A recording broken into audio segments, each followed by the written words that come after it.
రవికుమార్ గారు, సో వారు అన్నట్లుగా రాష్ట్రపతి రియాక్ట్ అవ్వడం అనేది కొన్ని సంకేతాలు వెలువడుతున్నాయి. ఆ రియాక్ట్ అవ్వడం అనే విషయం, దాని గురించి ఏమంటారు? మరోవైపు ఇటు ఛాత్ర సమాజ్, పశ్చిమ బెంగాల్ ఛాత్ర సమాజ్ కూడా ఒక 3 డిమాండ్లతోటి వెళ్ళడం ఒక ఎత్తు అయితే, దాని వెనక బీజేపీ ఉంది కాబట్టి అంటూ పోలీసులు రంగంలోకి దిగడం. అంటే ఇక్కడ నా ప్రశ్న ఏంటంటే, బీజేపీ ఉంది కాబట్టే పోలీసులు ఇలా అణిచివేస్తున్నారని అర్థం చేసుకోవాలా? లేకపోతే బీజేపీ డిమాండ్లను అర్థం చేసుకునే పరిస్థితుల్లో ప్రభుత్వం లేదనుకోవాలా? సో ఎట్లా అర్థం చేసుకోవాలి ఈ రెండు విషయాల్లో? బీజేపీ ఉంది కాబట్టే ఈ విధంగా చేస్తున్నది ఒకందుకు నిజమే. కాకపోతే కాకపోతే ప్రభుత్వంలో ఉన్న వాళ్ళ బాధ్యత ఏంటనేది మర్చిపోతున్నారు.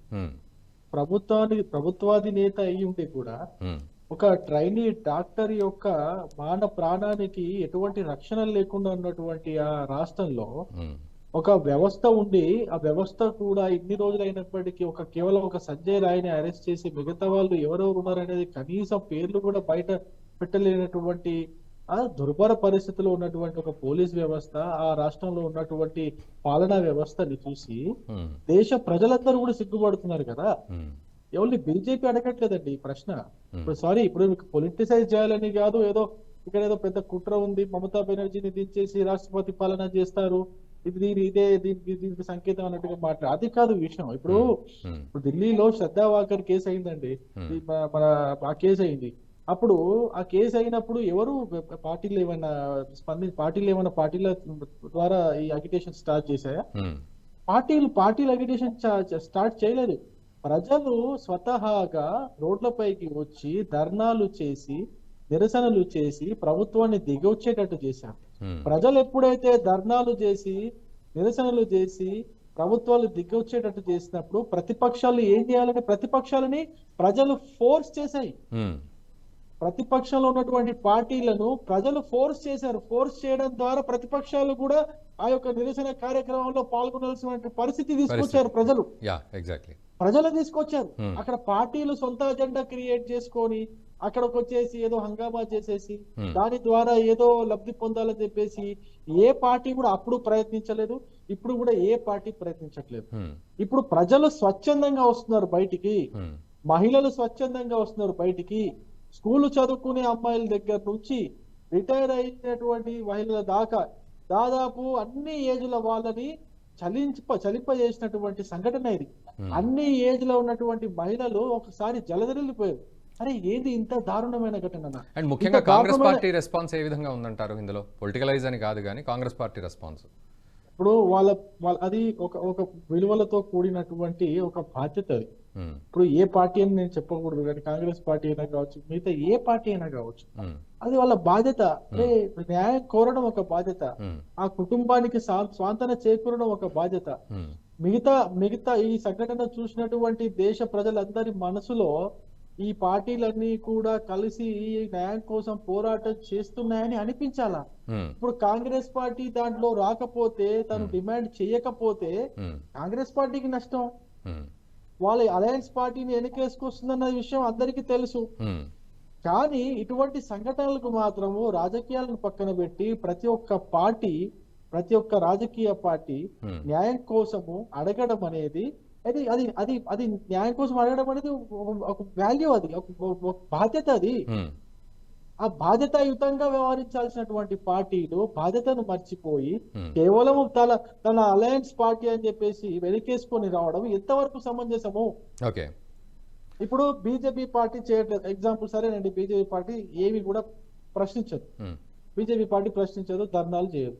పోనీ ఇప్పుడు విద్యార్థులు కావచ్చు, మహిళా సంఘాలు కావచ్చు, వాళ్ళంతా బయటకు వస్తున్నారు కదా, వాళ్ళంతలో వాళ్ళే స్వతహాగా బయటకు వచ్చి ధర్నాలు, నిరసనలు ప్రభుత్వానికి వ్యతిరేకంగా చేస్తున్నారు కదా. చేస్తున్నప్పుడు వాళ్ళని కూడా బీజేపీతో ముడిపెట్టి, అంటే మీరు దాని అర్థం ఏంటి? బీజేపీతో ముడి పెడుతున్నారంటే ఎటువంటి ఏ సంఘాన్ని కూడా, ఏ యొక్క ఆర్గనైజేషన్ ని కూడా ప్రభుత్వాన్ని ప్రశ్నించేంతగా మీరు మాట్లాడినవరా, రోడ్లపైకి రానివరా? అంటే ప్రజాస్వామ్య దేశంలో ఉన్నామా, లేకపోతే నియంతృత్వ పాలనలో ఉన్నామా? మనం ఎక్కడున్నాం? మనం ఒకవేళ స్వచ్ఛంద సంస్థలు చేస్తేనేమో బీజేపీతో ముడిపెడతారు, పోనీ బీజేపీ చేస్తేనేమో బీజేపీ ఏదో కుట్ర చేస్తుందని అంటారు, పోనీ మీ అలయన్స్ పార్టీలు ఏమైనా అడుగుతున్నాయా? వాళ్ళు కూడా అడగారు. పోనీ వీళ్ళందరూ అడగట్లేదు, పోనీ మీరన్నా సొంతంగా ఏమైనా న్యాయం చేయడానికి ప్రయత్నం చేస్తున్నారా? మీరు నిందితులను కాపాడడానికి ప్రయత్నం చేస్తున్నారు, ఉమ్. నిందితులను వెనకేసుకొని వస్తున్నారు. నిందితులని మీరు ఎందుకు కాపాడాలని అనుకుంటున్నారు అనేది ఇంతవరకు అండ్ రవికుమార్ గారు, స్పష్టంగా ఇక్కడ ఎవరికి ఇక్కడ రాష్ట్రపతి రియాక్షన్ కనుక చూసినట్లయితే మరి నిజంగా రాష్ట్రపతి పాలన వచ్చే సంకేతాలు ఏమైనా ఉన్నాయని అర్థం చేసుకోవచ్చా వారు అన్నట్లుగా ఏమంటే కిషోర్ గారు చెప్పినట్టు? రాష్ట్రపతి కూడా రాష్ట్రపతి కూడా ఒక మహిళ. ఉమ్, రాష్ట్రపతి కూడా ఒక మహిళ. ఉమ్, మహిళ అయి ఉండి ఉమ్, ఇంత దారుణమైన సంఘటన జరిగిన తర్వాత ఉమ్, అంత పెద్ద పోస్ట్ నుండి స్పందించకపోతే ఉమ్, ఖచ్చితంగా దేశ ప్రజలు ఒక ప్రశ్న లేవనెత్తుతారండి. ఉమ్, అవునా కదా? అదే ఒక ఓకే. మహిళా రాష్ట్రపతి అయి ఉండి ఉమ్, దేశంలో ఇంత దారుణమైన సంఘటన జరిగితే ఎక్కడ కూడా న్యాయం దక్కే అవకాశం కనిపించకపోతే, ఉమ్, ప్రభుత్వం కూడా నిందితులకు సపోర్ట్ చేస్తూ ఉంటే, ఓకే. ప్రభుత్వం కూడా నిందితులను వెనకేసుకొని వస్తుంటే, ఒక మహిళ అయినటువంటి ఈ ఉమ్, దేశం యొక్క అధ్యక్షురాలు స్పందించకపోతే ఎవరినంటారండి? అధ్యక్షురాలని ప్రశ్నించరా? ఓకే. ఇప్పుడు సామాన్య ప్రజానీక మనసులో ఏముంటది? అధ్యక్షురాలు కూడా ఒక మహిళ అయి ఉండి కనీసం మాట్లాడలేదు కదా, రెస్పాండ్ అవ్వలేదని. రెస్పాండ్ అవ్వలేదని అన్నారా? అవును, అవును. ఇప్పుడు అట్లా రెస్పాండ్ అయ్యింది ఉమ్, ఆవిడ. అట్లా ఇన్ని రోజుల తర్వాత సరే రాష్ట్రపతి గారు రెస్పాండ్ అయ్యారు. ఉమ్, అయినప్పుడు ఇప్పుడు ఏమంటున్నారు? దాన్ని పట్టుకొని ఉమ్, ఇప్పుడు మళ్ళీ ఏదో రాష్ట్రపతి పాలన కుట్ర చేయడానికి ప్రయత్నం చేస్తున్నారు. బెంగాల్లో ముఖ్యమంత్రిని తెచ్చేసి రాష్ట్రపతి పాలన తీసుకురావడానికి ప్రయత్నం. ఓకే. ఉమ్, బెంగాల్లో రాష్ట్రపతి పాలన తీసుకొని రావాలి. ఉమ్, అది బీజేపీ పార్టీ ప్రతినిధిగా మేము డిమాండ్ చేస్తున్నాం, బెంగాల్లో రాష్ట్రపతి పాలన రావాల్సిందే. ఓకే. ఎందుకు అంటే ఇటువంటి సంఘటనలు చూసిన తర్వాత ఇంకా ఇంకా ఇంకా ఇంకా ఎన్నిసార్లు చూస్తామండి? ఇంకెన్ని సంవత్సరాలు చూస్తాం? ఇంకెన్ని నెలలు చూస్తాం? ఉమ్, ఇంకా ఎన్ని సంఘటనల కోసం మనం వేచి చూడాలి? ఇటువంటి ఎన్ని సంఘటనలు జరగాల? యా, సందేశ్ జరగలేదా? యా, అంతకుముందు జరిగినటువంటి ఈ దళిత మహిళల పైన అది జరగలేదా? ఇప్పుడు ఒక ఊరునే మొత్తం అక్కడ నుంచి పంపించేశారు కదా ఆ రహీముల్లా కేసులో. యా. ఇన్ని సో సంఘటనలు వినోద్ గారు, జరిగిన తర్వాత కూడా ఇంకా ఇంకా ఇంకా కాముగా ఉండాలంటారా? యా, వినోద్ గారు, ఒకసారి వారు అన్న ప్రకారం కనుక చూస్తే మమతా బెనర్జీ ప్రభుత్వానికి ఎటువంటి ఆప్షన్స్ లేకుండా పోయాయి అని అంటే మీరేమంటారు? అంటే కాంగ్రెస్ పార్టీ తరఫున కానీ మీ స్టాండ్ ఏ విధంగా ఉంది? అండ్ మమతా బెనర్జీ ప్రభుత్వానికి ఆల్టర్నేట్స్ ఏమీ లేవు, ఇప్పుడు ఆప్షన్స్ ఏమీ లేవు, కార్నర్ అయిపోయింది, దీనికి ఒక ఖచ్చితమైన పరిష్కారం ఉండాల్సిందే అనే దానికి మీరు ఏమంటారు? మ్యూట్లో ఉంది సార్, మ్యూట్లో ఉంది సార్ వినోద్ గారు. Okay, sorry. యా, ఇప్పుడు ఇప్పుడు మీరు అనేది ఏంటంటే ఇప్పుడు మమతా బెనర్జీకి ఆప్షనే లేదు, she's cornered by everyone everywhere అనేది ఏదైతే అన్ని ఇప్పుడు ఆ ప్రభుత్వాన్ని బర్తరఫ్ చేసి ప్రెసిడెంట్ రూల్ పెట్టాలనేది మన ఇప్పుడు రవి గారు ఏది అంటున్నారు అది అప్రజాస్వామికం, అలా కరెక్ట్ కాదు. మొన్న ఎలక్షన్స్లో ఇప్పుడు ప్రభుత్వం మొత్తం ఎంటైర్ మినిస్ట్రీ ఇంక్లూడింగ్ మన మోదీ గారు ఎన్నిసార్లు తిరిగారు, అదంతా ఏదో సరే రూలింగ్ రావాలని ప్రయత్నం చేశారు, వాళ్ళు సాధించుకోలేకపోయారు. అయితే ఇప్పుడు ప్రజలు ఏమనిపిస్తుంది అంటే ప్రజల తీర్పును మన్నించక వీళ్ళు ప్రయత్నం చేసి దీదీని ఓడగొట్టి వాళ్ళ ప్రభుత్వాన్ని చేసుకోవాలనుకున్న అది వీలు కాలేదు. ఓటర్స్ అంటే బీజేపీకి ఓటేయలేదు కాబట్టి ఇప్పుడు పక్కదారులు బట్టి ఇటువంటి ఎజిటేషన్స్ క్రియేట్ చేసి మొదటి నుంచి ట్రబుల్స్ క్రియేట్ చేసి ఏదో ఒక విధంగా మనకు తెలుసు కదా ఇప్పుడు అంటే ఒక పార్టీ కాకుండా కాంగ్రెస్ తరపు నుంచి కాకుండా కూడా ఇప్పుడు మెడికల్ పర్సన్ గా నేను ఆలోచించినప్పుడు ఏంటంటే అన్యాయం ఏదైతే జరిగిందో, ఏదైతే అత్యాచారం జరిగిందో దాన్ని మనం అందరం కండెమ్ చేస్తున్నాము. సుప్రీంకోర్టు టేక్ ఓవర్ చేసిన తర్వాత, టాస్క్ ఫోర్స్ ఏర్పరిచిన తర్వాత దాని ప్రొసీజర్ ఇన్వెస్టిగేషన్ సిబిఐ అన్నారు, సిబిఐ అయిపోయింది, తర్వాత ఈడీ అయిపోతుంది, తర్వాత వేరియస్ అదర్ థింగ్స్. ఆ ప్రొసీజర్ ప్రాపర్గా జరిగేటట్టు కూడా చూడాలి. అది ఎలాగూ సందు దొరికింది కదా అని ఇది అంటే ఇప్పుడు వాళ్ళు పోలీసు వాళ్ళు చెప్పటం లేకపోతే మన బెంగాల్ గవర్నమెంట్ చెప్పటం ఏంటంటే పర్టికులర్ పార్టీ బీజేపీ ఇన్స్టిగేట్ చేసి వీళ్ళంతా రోడ్ల మీద తీసుకొచ్చి అటాక్స్ చేసటంలో ఎన్ని ఫోటోలు అవన్నీ వాళ్ళు పెడుతున్నారు. వాళ్ళ వర్షన్ వాళ్ళ ఉంది, వీళ్ళ వర్షన్ వీళ్ళది. అయితే ఏదో ఒక సాకు తీసుకొని గవర్నమెంట్ ఏదైతే ప్రస్తుతం నాన్ బీజేపీ గవర్నమెంట్ ఉన్నదో దాన్ని కూలదోసి ఎన్ని స్టేట్లలో ఎన్ని బీజేపీ మొత్తం గవర్నమెంట్ కూలదోసి అంటే ఒక్క మార్గాల ద్వారా మళ్ళీ వాళ్ళు గవర్నమెంట్ ఫామ్ చేసిండ్రు. సో అలా ఇక్కడ జరగట్లేదు కాబట్టి ఈ ఎజిటేషన్ తీసుకొచ్చి ప్రెసిడెంట్ రూల్ పెట్టి ఏది టీఎంసీ ఏదైనా అంటే నాన్ బీజేపీ పార్టీని తొలగించాలనే ప్రయత్నం జరుగుతున్నట్టు ప్రజలు ఇప్పటికి తెలిసిపోతున్నది. సరే ఇప్పుడు ప్రెసిడెంట్ స్టేట్మెంట్ ఇచ్చి సరే మరి న్యాయం ఎప్పుడు జరుగుతుంది అంటే ఏం చెప్తుంది ప్రభుత్వం అక్కడ?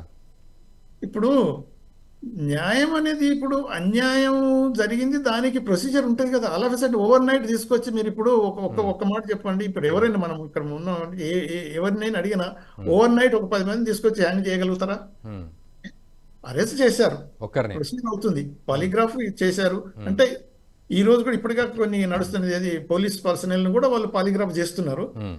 సో ఇప్పుడు ఒకటి మనము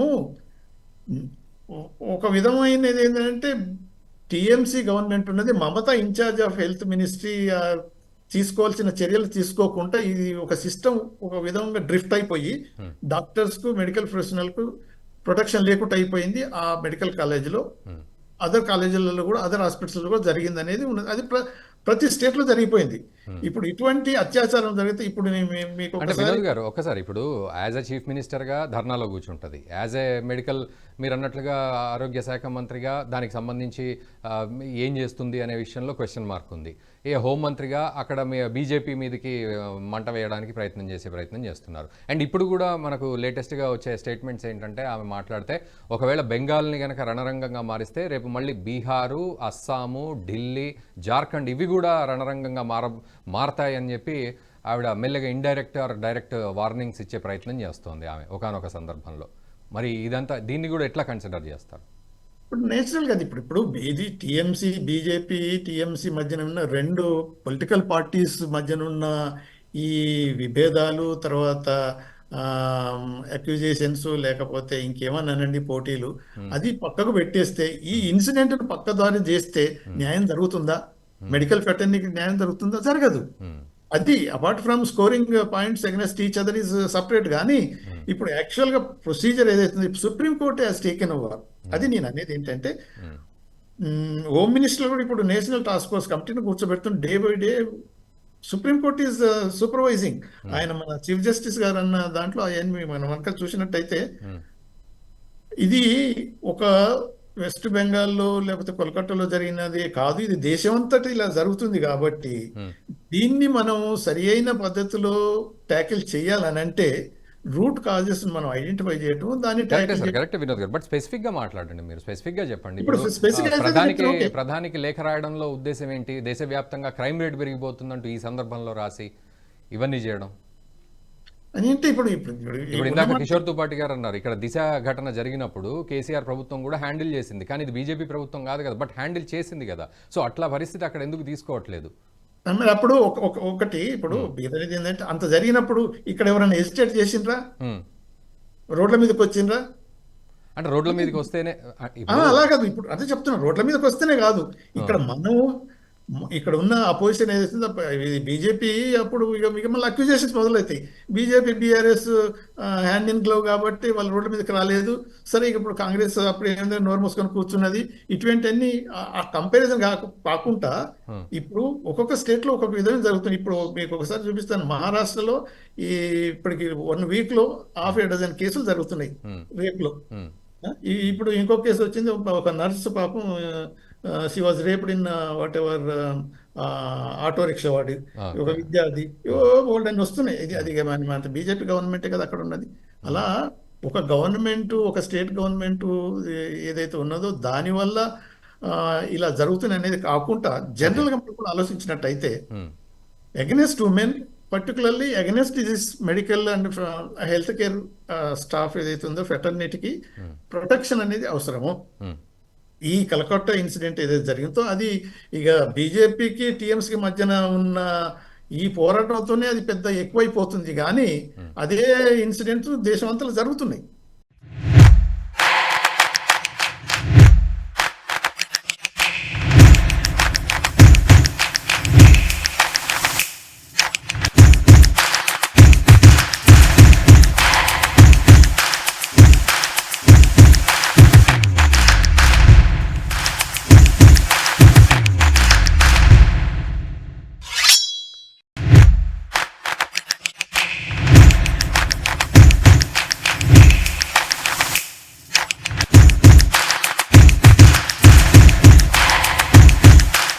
ఈ వీడియో మీకు నచ్చినట్టయితే లైక్ చేయండి, 10 మందికి షేర్ చేయండి. అలాగే కామెంట్ల రూపంలో మీ అభిప్రాయాలను మాతో పంచుకోండి. Nationalist hub group of channels ను సబ్స్క్రైబ్ చేసుకుని తెలుగునాట జాతీయవాద జర్నలిజాన్ని ప్రోత్సహించండి. ఈ వీడియో కింద ఉన్న బెల్ ఐకాన్ పై క్లిక్ చేయడం మర్చిపోవద్దు.